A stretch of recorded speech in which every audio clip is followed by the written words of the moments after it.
Nope. What's up, guys? My name is Ian, and welcome back to the Resilience Memoirs. I'm going to go ahead and just pick up where I left off in the previous video. I'm going to link that video for you guys, but it goes over my adoption story and how I went from Korea to the US when I was a child. We're going to go ahead and just pick up where that story left off. So my parents moved from California to Idaho. Now, I'm actually telling this story. The big motivation for me to tell it is because of a TED Talk I watched a while back with the guest speaker was Hashimoto. And I'm going to go ahead and link that TED Talk in the description below so you can check that out. His talk was about racism in the US and how he felt uncomfortable traveling to places like Idaho, Washington, some of the Dakotas, Montana, some of the more rural places in the country, which is a completely valid fear. And I'm not saying all people from these places are bad people, certainly not, but there are a few people that do have some racist ideas, and it's not safe to travel in some of these areas. However, I went to look at the comments because his talk was very eye-opening, and I thought, surely other people are going to get the same thing I got out of this. So I scroll and I find a comment. I find this comment, and it says, "This guy doesn't know what he's talking about. The only thing in Idaho are some cows and good old country people." Something like that. Something simplistic and ignorant like that was put in the comments. And I thought to myself, I lived in northern Idaho, and it wasn't all cows and friendly, smiling country people who welcome you with open arms. So let's go ahead and jump into that story. Disclaimer, I shouldn't have to say this, but I'm going to say it anyway. This video will probably offend some people, and I'm perfectly fine with that. If you have an issue with it, go ahead, let me know in the comments. Let me know in the comments what your issue is, and maybe we could work it out. Anyway, so first grade, just before first grade, my parents moved up from California to northern Idaho, a very small town.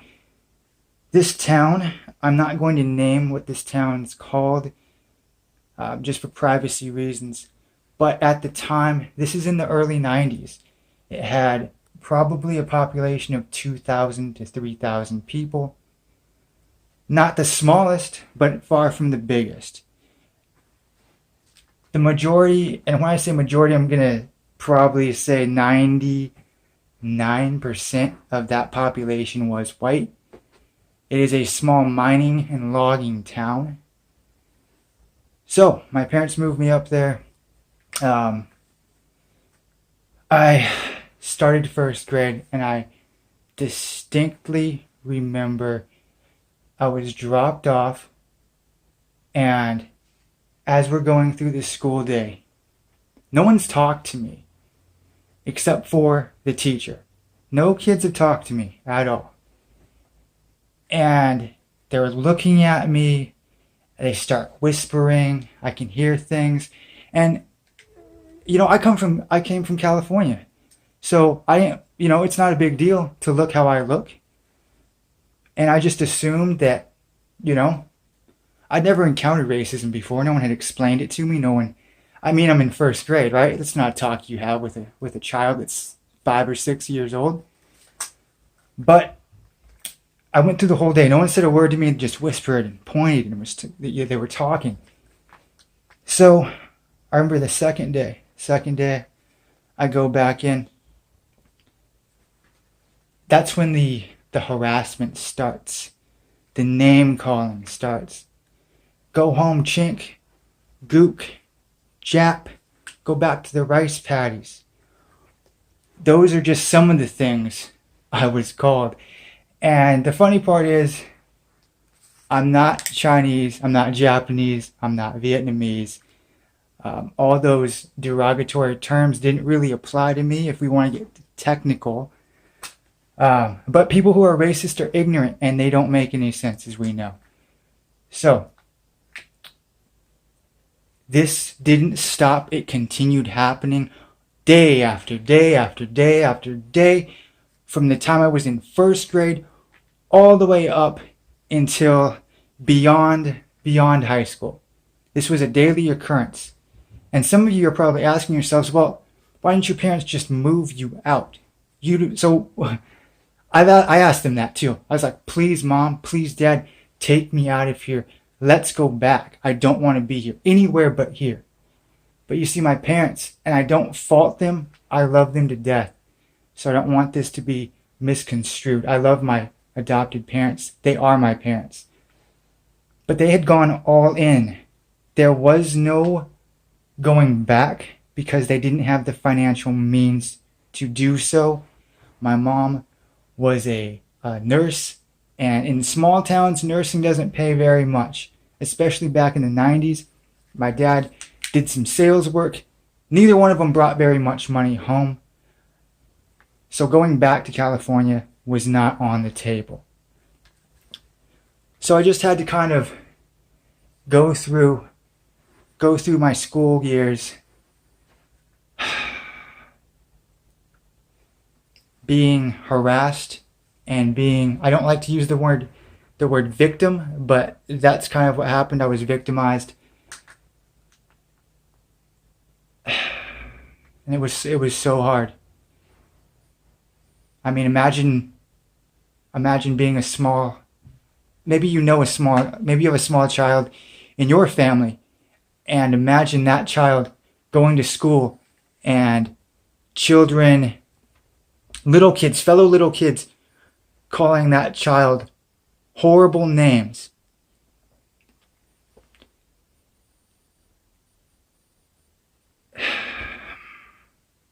When the names don't seem to be getting the desired effect, like in all conflicts, the next step is physical violence.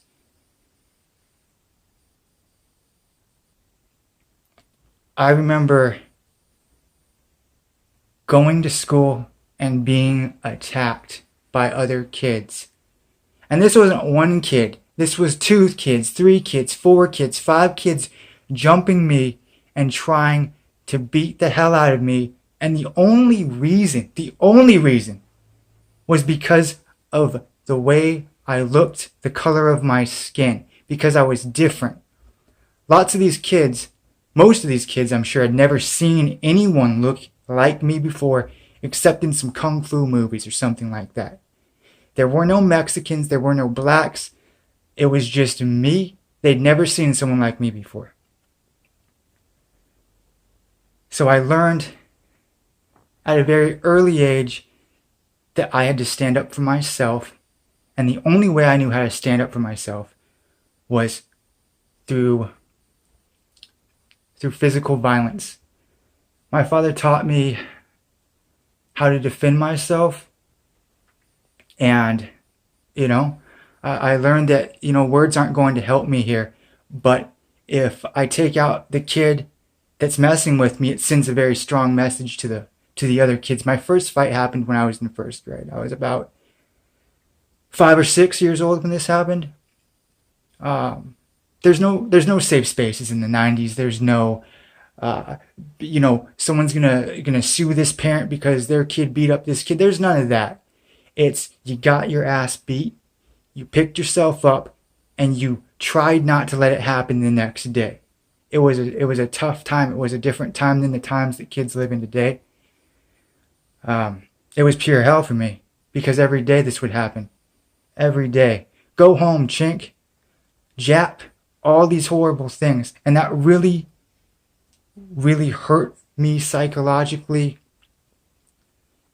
It made me look at the world in a very negative light. And it only got worse as I got older. Because once I hit middle school, I'm a little bit bigger now. And the people that are attacking me, I couldn't go out in public without someone saying something. And it wasn't just kids. It was adults too.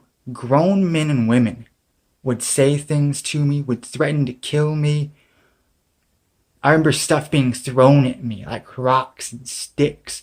I was treated like you treat a stray dog, honestly, that you didn't want on your property, right? And this isn't in the 1800s. This is in the 90s. So when people say, oh, there's no such thing as racism, we don't want to acknowledge it, it's an old thing that we don't have to deal with now. It's not. The 90s is not so far gone. Stop being ignorant. High school,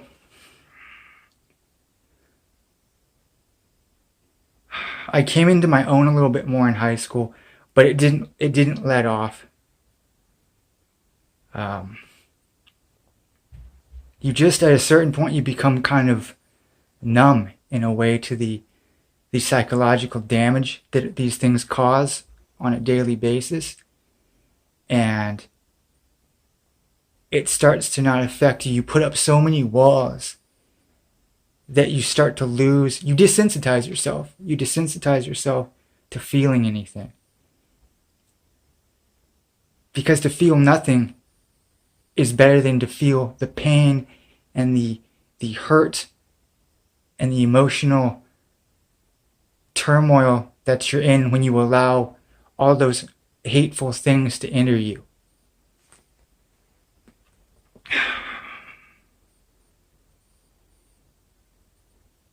So, it's hard to describe. I've lost count of all the fights I've been in growing up, because there's just been so many. They're so numerous. Just because I look different, just because I was a different color. People doing the slant-eyed thing, where you do, if you're a non-Asian, you do this, right? You make your eyes slanted. That happens all the time.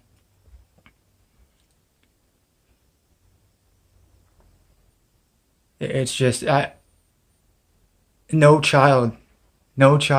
human being should have to endure that, should have to go through that.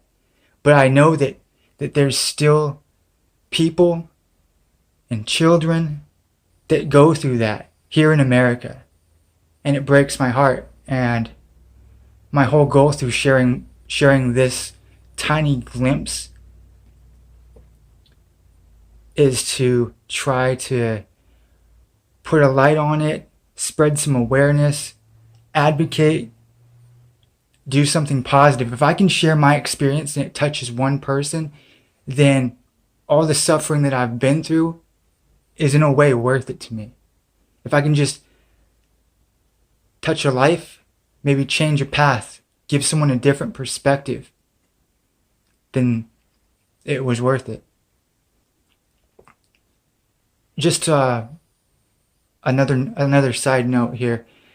There were at this time there was a man named, I hate to even say his name, but it's important for this video. His name was Richard Butler, and if you're not familiar with that name, he is a founder of the neo-Nazi Aryan Nation, and he had a complex in a town not so far from the town I grew up in. They used to actually have marches, white supremacist marches, on the main street downtown. So they don't anymore, obviously, and I don't live in that town anymore, thankfully. And this is in the 90s again. This is not in the 20s or the 50s or the 60s. This is in the 1990s when these things are happening. Late 90s too. So people want to turn a blind eye and live under that rock. Oh, racism isn't a thing. It really is. It really still is. And we can't move forward and start healing until we acknowledge what has happened and what still continues to happen. Anyway, guys, I appreciate you just taking time. I know this video might hit some nerves and make people feel a certain way. That's the goal of it. I wanted to share my experience and I hope you guys took something from this. Anyway, guys, I look forward to sharing more of my experiences with you. Not all videos are going to be like this, but I believe it's important to start from the ground up as we build the foundation to something bigger. Anyway, guys, I appreciate you taking time out of your day to spend with me. I hope you took something away from this. I will catch you in the next video. Peace.